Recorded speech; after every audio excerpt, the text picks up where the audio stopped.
Some 7 million people watched our last episode, David. I'm sure tens of millions will watch this.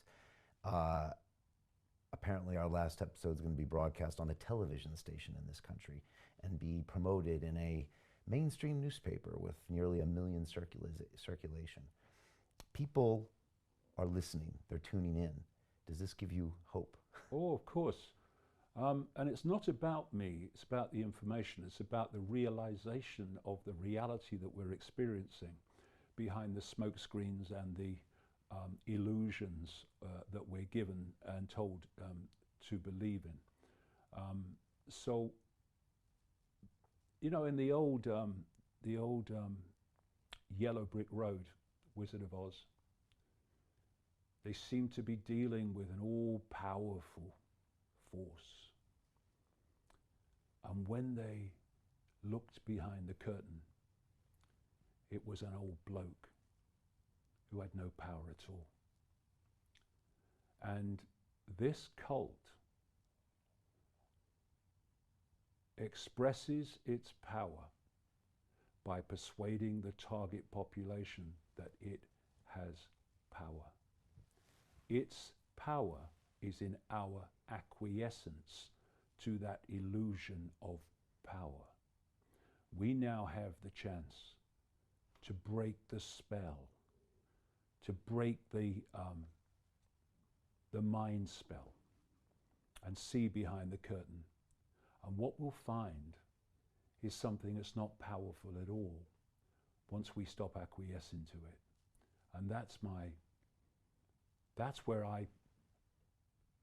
it's where I want things to go, but it's also where I know things can go. Because in the last few weeks, worldwide, that spell has been broken. And at the same time, this cult has broken cover. It's walked into the room where we can see it. And you know what's happened? The frickin' door has clicked behind it. And we're now in a different game. And I tell you this, I have tracked these people, this cult, for 30 years full time.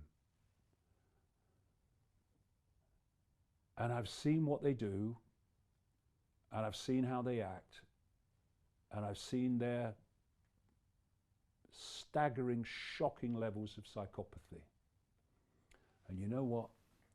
I don't fear them one smear, because I am more powerful than they are, and they frickin' know it. I ain't come here to fail, and I frickin' won't. Why are you more powerful than they are, David? Why? Because I have levels of consciousness, and everybody watching this program has those same levels of consciousness if they will only open their minds to it. It's theirs, it's their right, it's their true self.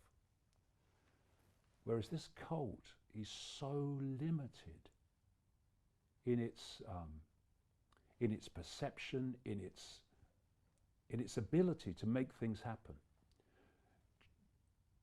You see,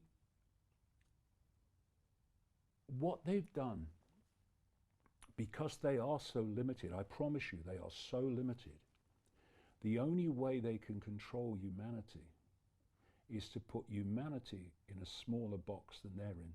That's how they've done it. And when humanity steps out of the box and realizes its true identity, which is a state of infinite awareness, which these pillocks aren't, then they're in a box. We are expanded consciousness well beyond the box. And they become powerless to that. They have to put us in a smaller box than they're in. That's what they've done. And they could not do it without it. Once we open our eyes, we open our minds, we open our hearts, the walls of the prison, the walls of the bubble, the walls of the box, whatever you want to talk about, just fade away. And we become the true power that we really are, all of us. Yes, you, Ethel, on the checkout, you as well, all of us. And the way they have controlled us is by blocking out that expansion of true self and locked us away in a bubble where we perceive everything only through the five senses.